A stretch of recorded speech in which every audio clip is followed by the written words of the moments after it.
नेपाल बनाम यूएसए के बीच खेले गए ICC cricket world cup league 2 के मुकाबले में नेपाल ने यूएसए को एक तरफा मुकाबले में जीता। नेपाली टीम ने टोटल डोमिनेंस किया है ये हम कह सकते हैं, क्योंकि इस मुकाबले में कन्विंसिंग स्टाइल में जीत हासिल की। पहले तो जिस अंदाज में बैटिंग की, उसके बाद गेंदबाजी और फील्डिंग नेपाल की ऑन पॉइंट रही। इस राउंड में नेपाल ने यूएसए और स्कॉटलैंड जैसी टीमों को नस्तर नाबूद किया। यूएसए और Scotland ICC cricket world cup league 2 के टॉप की टीमें हैं, सीट्स पर विराजमान है दोनों ही टीमें, और नेपाल बॉटम पर। लेकिन नेपाल ने जिस अंदाज में इस राउंड में खेला है और नेपाली फैंस को अपनी टीम में जो बिलीव है वो काबिल तारीफ है। क्राउड आता है बार बार अपनी टीम को सपोर्ट कर रहा है, और टीम ने इस राउंड में बिल्कुल भी डिसअपॉइंट नहीं किया है जो खेल नेपाल ने दिखाया। इस राउंड में नेपाल को एक ही मुकाबले में हार मिली थी, वो भी बारिश के चलते लास्ट बॉल स्लर स्कॉटलैंड ने मार दी। लेकिन उसके बाद मैंने कहा था कि नेपाली फैंस का दिल टूटा है, लेकिन अपनी टीम पर गर्व होना चाहिए। जिस अंदाज में नेपाल खेली वहां पर लड़कर हारी थी, लेकिन उसके बाद नेपाल ने फिर पीछे मुड़कर ही नहीं देखा। हमने नेपाल की बैटिंग की तारीफ कर ली जितनी होगी उतनी कम, क्योंकि बढ़ती भी, लेकिन नेपाल की जो गेंदबाजी थी वो काबिल तारीफ है यार। आपने स्कॉटलैंड को और यूएसए को 2 बार पूरे 50 ओवर बैटिंग नहीं करनी थी, 200 तक नहीं पहुंचने दी। जो टीम है शीर्ष पर विराजमान हो, बहुत चुनिंदा मैचेस ही हारी हो और आप बॉटम पर लगे हो, आपने उन टीमों को भाई टोटल डोमिनेट करके हराया हो। आपने पूरे 50 ओवर में बैटिंग नहीं करनी थी, 200 के आंकड़े तक नहीं पहुंचने दिया। तो नेपाल की तारीफ बढ़ती है, नेपाली गेंदबाजों की जितनी तारीफ करे उतनी कम होगी। यहाँ पर भी जिस अंदाज में पहले तो बैटिंग कप्तान रोहित पटेल के नेतृत्व में हुई, आपने 50 ओवर में 300 प्लस रन बोर्ड पर लगाई।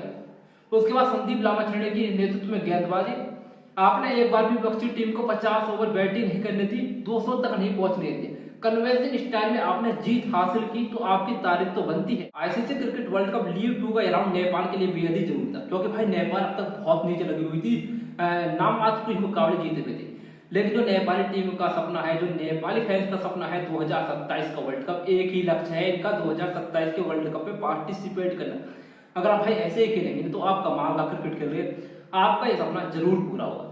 इस जो राउंड हुआ है ना आईसीसी क्रिकेट वर्ल्ड कप का, इसने नेपाल को बहुत ही मैसिव बूस्ट दिया है, क्योंकि उन्हें पॉइंट भी अर्जित किए यहाँ पर, और अपने सीट्स की जो टीमें हैं उनको भी हराया, जो काबिल तारीफ है। और नेपाल की तारीफ बढ़ती है यार। नेपाल जिस अंदाज में क्रिकेट खेल रहा है, नेपाल में क्रिकेट ग्रो हो रहा है।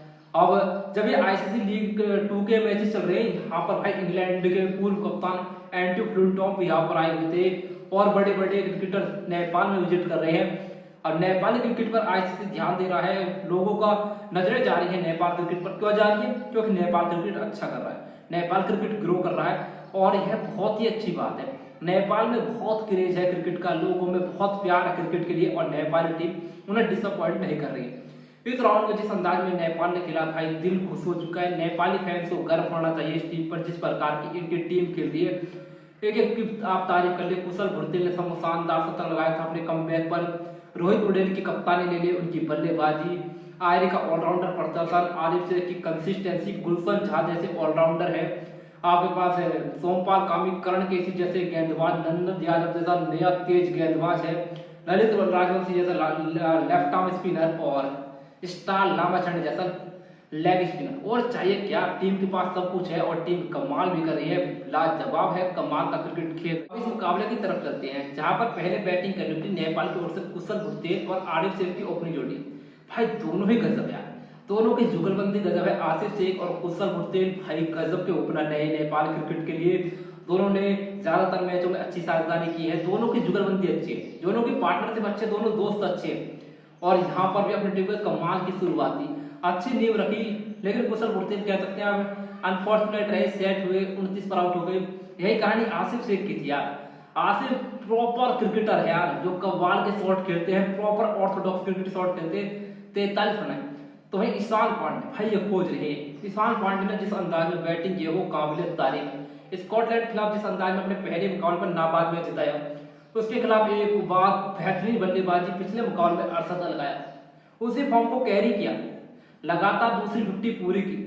यहाँ पर जिस अंदाज में बैटिंग की, इनके पास कला है कि किस प्रकार से आप ओडीआई क्रिकेट में पारी को बुनते हैं। शानदार बल्लेबाजी, विस्फोट के अंदर 84 फुट थी। तो ये रोहित पटेल भाई रोहित पटेल मैं पर्सनली बहुत बड़ा फैन हूँ और नेपाल क्रिकेट में अच्छा खासा दर्जा रखते हैं। जिस अंदाज में जिस कप्तानी की है इन्होंने नेपाल क्रिकेट की, अपने कप्तान में T20 विश्व कप में खिलाया है नेपाल को इन्होंने, और आईसीसी क्रिकेट वर्ल्ड कप लीगों में अच्छा परफॉर्मेंस दिया है। अब तो बल्ले से 7 भी रन बनाने लगे हैं। पिछले मुकाबले तो छक्का मारकर फिनिश किया था मुकाबला, यहाँ पर भी 46 रन की कमाल की पारी। दीपेंद्र सिंह आर्य ये तो भाई टाइगर, ये तो अनबिलीवेबल क्रिकेटर है भाई नेपाल में। Nepal ever produce the best allrounder Dipendra Singh Airee. 59 run की विस्फोट की पारी, आरिफ शेख और गुलशन दार ने फिनिशिंग टचेस दिए और नेपाल ने 50 ओवर में 317 रन कूट दिए। तो वही टारगेट का पीछा करने की यूएसए की शुरुआत बहुत ज्यादा हॉरेबल रही। सुमित पटेल जो भाई कमाल की फॉर्म में चल रहे हैं, उन्हें शून्य पर ही पहले भेज दिया है। जहांगीर पिछले 2 पारी अच्छी थी लेकिन पारी को कन्वर्ट ये नहीं कर पा रहे हैं। यहाँ पर भी ऐसे ही हुआ, स्टार्ट मिला लेकिन 26 पर विकेट फेंक गए। शान जयसूर्या यहाँ पर का डेब्यू आए और भाई कमाल कर रहे हैं, अच्छे फॉर्म में है, यहाँ पर भी शानदार लग रहे थे।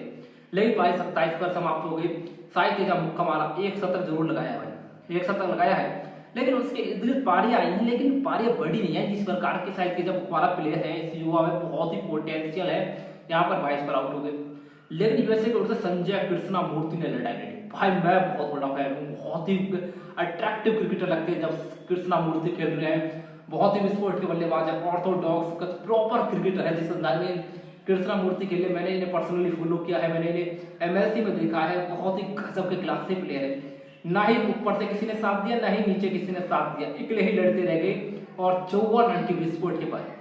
मगर नेपाली गेंदबाजी बहुत तगड़ी थी यार, जिसका नतीजा यह हुआ कि आपने यूएसए को 195 रन पर ऑल आउट कर दिया, मुकाबले को 122 रन के विशाल मार्जिन से जीत लिया। तो नेपाल की ओर से गेंदबाजी में बात कर तो सोमपाल कामी ने 1 विकेट लिया। ललित राजवंशी जिसने हमने अभी तारीफ की थी, कितने कमाल का लेफ्ट आर्म स्पिनर है, इकोनॉमिकल साथ साथ विकेटें लेते हैं, 2 शिकार किए। दीपेंद्र सिंह आर्य ये तो मैं कह चुका हूँ कि नेपाल के बेस्ट एवर क्रिकेटर है। बल्ले के साथ विस्फोट के पारी खेली, यहाँ पर 2 विकेटें ली। तो वही बात करें तो संदीप लामाछड़े क्या कमाल के लेग स्पिनर है यार। नेपाल के एक मात्र प्लेयर है जिन्होंने हर लीग खेली, आईपीएल खेल चुके हैं, सीपीएल खेल चुके हैं, पीएसएल में शिरकत कर चुके हैं, ये बिग बैश में शिरकत कर चुके हैं, आईपीएल जैसी बड़ी लीगें खेल चुके हैं। अनबिलीवेबल यार, कमाल के लेग स्पिनर है, वर्ल्ड वाइड इनका नाम है। यहाँ पर 3 विकेटें लेकर नेपाल की जीत में अहम योगदान दिया। यह राउंड नेपाल के लिए बहुत ही पॉजिटिव भरा रहा है, बहुत ही कमाल का रहा है, जहाँ पर नेपाल ने मैक्सिमाइज किया है और अच्छे खासे पॉइंट यहाँ से लिए हैं और नेपाल को मैसिव बूस्ट मिला, क्योंकि आपने शीर्ष की 2 टीमों को नस्ते नाबूद किया है, हरा है ही नहीं है, नस्ते नाबूद किया है।